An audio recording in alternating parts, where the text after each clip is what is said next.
आज शुरू करेंगे 1.3। 1.3 में हमें जो हमारे सेट्स के ऑपरेशन होंगे उन्हें हमें वेन डायग्राम में रिप्रेजेंट करना है। तो वेन डायग्राम थोड़ा देख लेते हैं। वेन डायग्राम क्या है? यहाँ इसी बुक में समरी में जो है थोड़ी एक्सप्लेनेशन दी हुई है वेन डायग्राम के हवाले से। Graphical representation of sets and their operations using geometrical shapes is called Venn diagram. हमारे जो सेट्स के ऑपरेशंस होंगे, यूनियन है, इंटरसेक्शन है, उनकी जो भी हमें प्रोडक्ट मिलेगा उससे ज्योमेट्रिकल शेप्स में हम रिप्रेजेंट करते हैं, उसे वेन डायग्राम कहते हैं। और ज्योमेट्रिकल शेप्स देख लेते हैं। हम इसमें रेक्टेंगल यूज़ करेंगे। रेक्टेंगल यूज़ करते हैं यूनिवर्सल सेट को रिप्रेजेंट करने के लिए। उसके बाद सर्किल्स होंगे। इसमें सर्किल रिप्रेजेंट करते हैं सेट्स को। जैसे सेट ए के एलिमेंट हैं, बी के एलिमेंट्स हैं, तो वो इसमें सेट के अंदर उसकी इंटीरियर साइड पर लिखेंगे। कुछ इस तरह से हमारे जो है सेट्स बनेंगे, क्योंकि हम जो अभी सॉल्यूशन करने वाले हैं वो सारे ओवरलैपिंग सेट्स हैं। तो सेट्स इस तरह से ड्रा करेंगे हम कि उनके एरियाज़ जो हैं वो ओवरलैप करें। जैसे कि set A and set B के जो कॉमन एलिमेंट्स होंगे वो हम यहाँ लिखेंगे।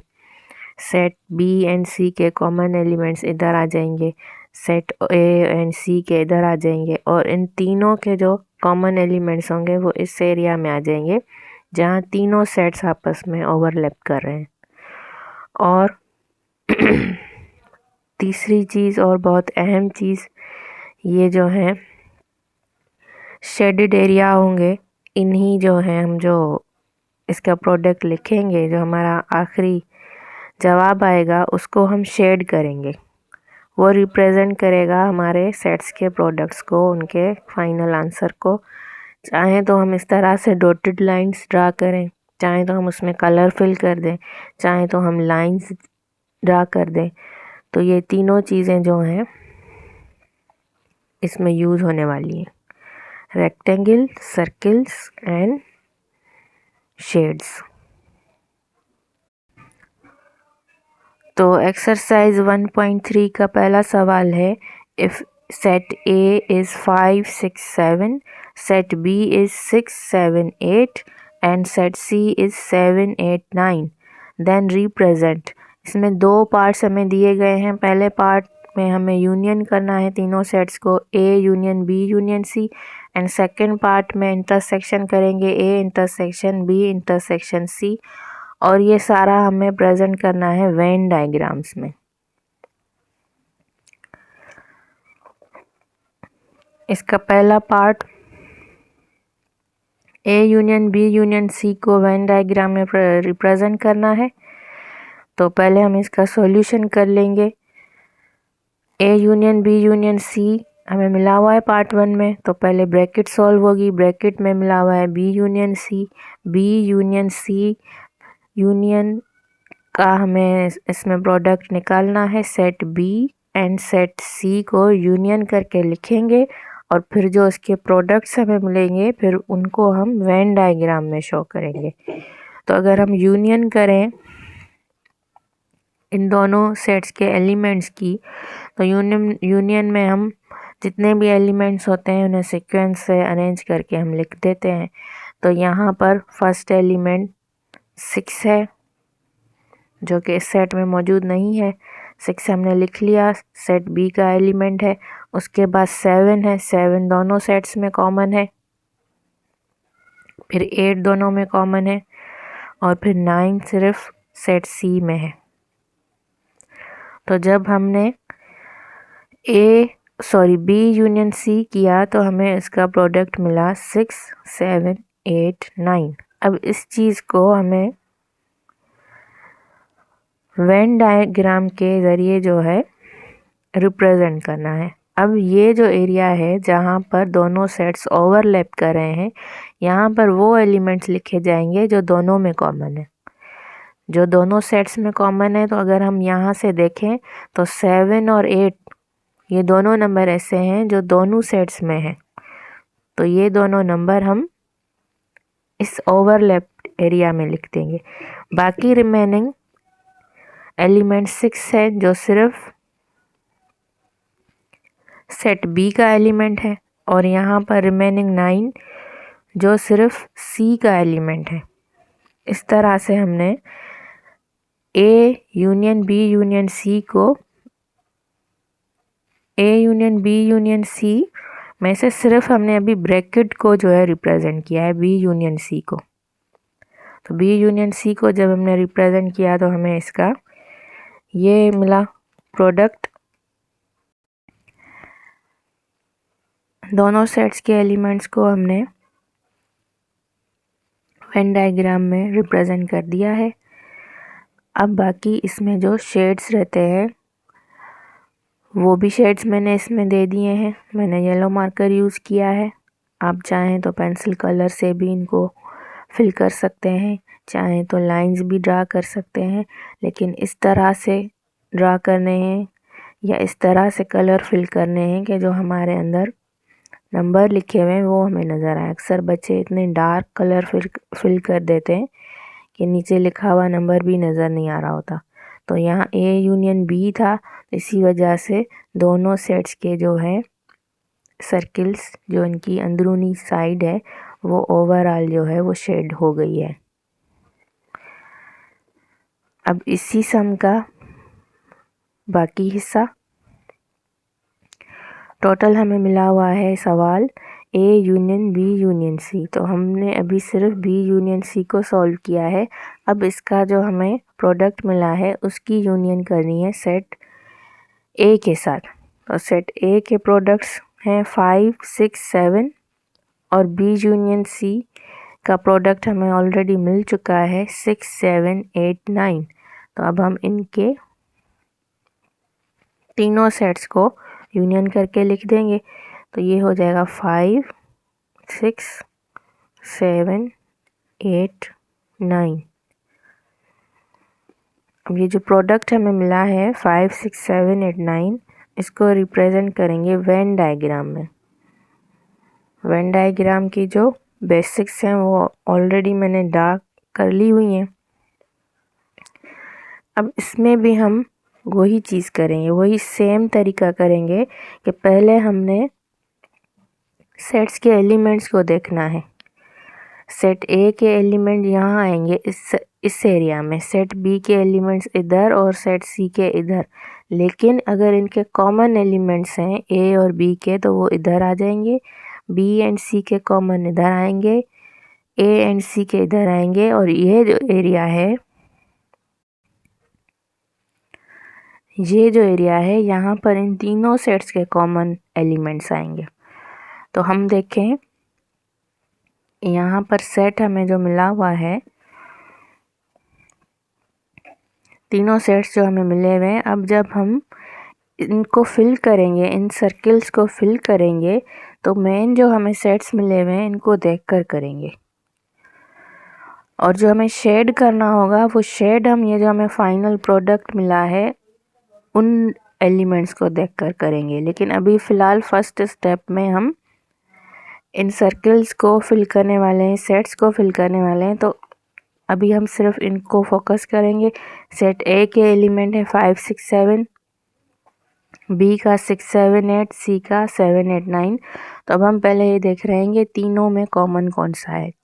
वो नंबर जो तीनों में कॉमन हो, तो अगर हम चेक करें तो 7 ऐसा नंबर है जो तीनों में ही कॉमन है। ये यहाँ भी 7 है, यहाँ पर भी है, यहाँ पर भी है। तो 7 इस एरिया में लिखेंगे जहाँ पर तीनों ओवरलैप कर रहे हैं।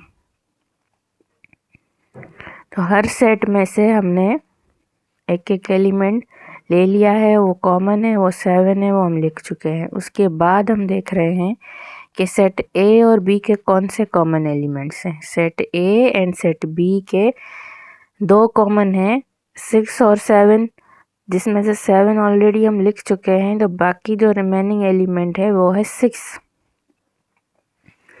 6 को हम लिख रहे हैं इस एरिया में जहाँ पर दोनों सेट्स ओवरलैप कर रहे हैं।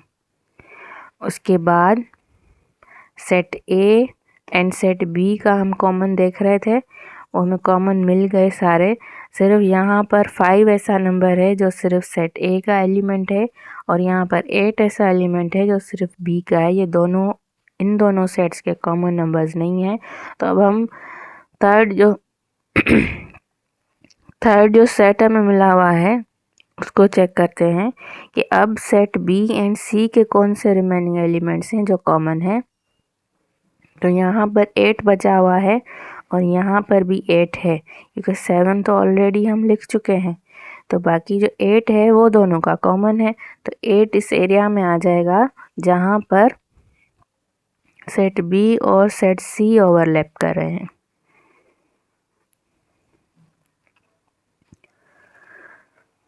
बाकी हम सेट ए और सी को भी देख लेते हैं, हो सकता है इनका भी कोई कॉमन हो। तो इनका एक ही कॉमन था 7, वो हम ऑलरेडी वहाँ पर लिख चुके हैं। अब बाकी के जो रिमेनिंग एलिमेंट्स हैं, जैसे यहाँ पर सिर्फ 5 बचा हुआ है, वो हम 5 के सर्किल में लिख देंगे। और यहाँ पर 6, 7, 8, तो 6, 7, 8 तो तीनों ही जो है एलिमेंट्स हैं सेट बी के, वो ऑलरेडी बाकी के जो सेट्स हैं उनके साथ कॉमन है, तो वो हम तीनों लिख चुके हैं 6, 7, 8। और बाकी सेट सी के एलिमेंट 7, 8, 9, जिसमें से 7, 8 हम लिख चुके हैं, बाकी बचा 9। तो यहाँ पर हमने तीनों सेट्स के जो एलिमेंट्स हैं उनको उनके सर्कल्स में लिख दिया है।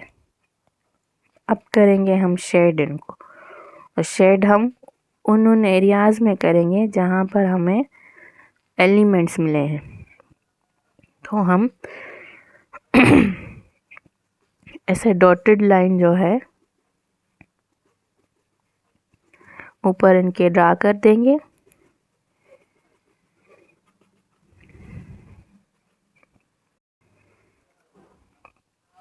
फाइव, 6, 7, 8, 9 को हमने वेन डायग्राम में रिप्रेजेंट कर दिया, और जो शेडेड एरिया है वो बता रहा है हमारे फाइनल प्रोडक्ट को, A union B union C को।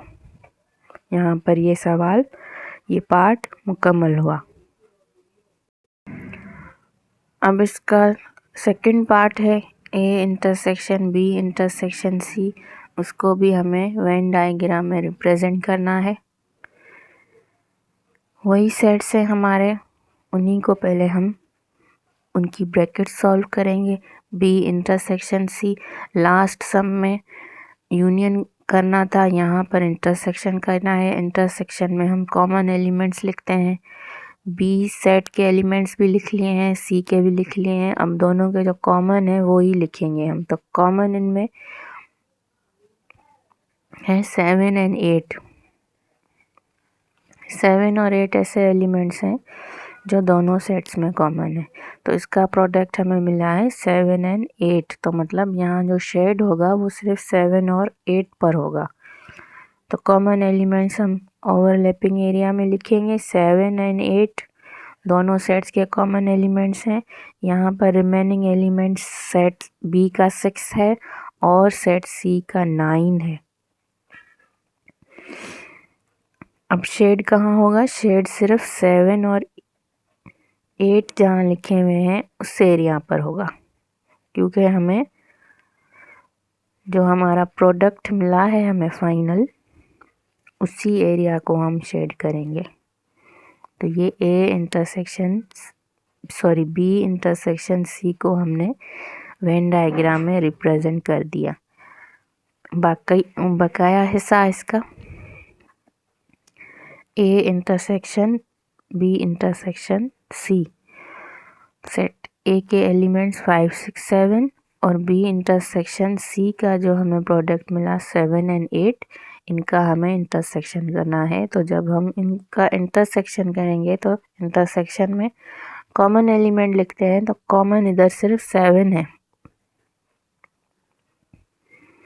मतलब जो अब वेन डायग्राम में हम शेड करेंगे वो सिर्फ उस एरिया में करेंगे जहाँ पर 7 लिखा हुआ होगा।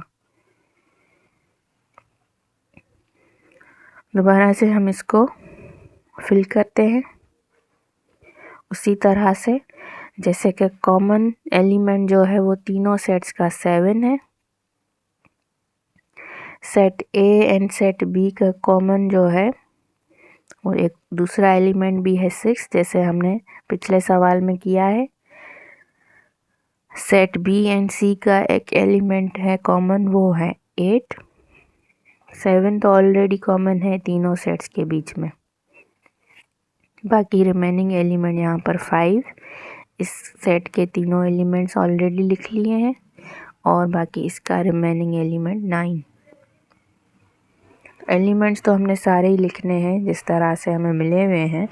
अब सिर्फ शेड जो है रिप्रेजेंट करेगा हमारे फाइनल प्रोडक्ट को। तो फाइनल प्रोडक्ट हमारा ए इंटरसेक्शन बी इंटरसेक्शन का बी इंटरसेक्शन सी का है 7। तो 7 जिस एरिया में आ रहा है जहाँ तीनों सेट्स ओवरलैप कर रहे हैं उसको हमने डॉटेड लाइन से रिप्रेजेंट कर दिया। तो ये हमारा वेन डायग्राम है, A intersection B intersection C को रिप्रेजेंट कर रहा है। एक्सरसाइज 1.3 का पहला सवाल यहाँ पर कंप्लीट हुआ।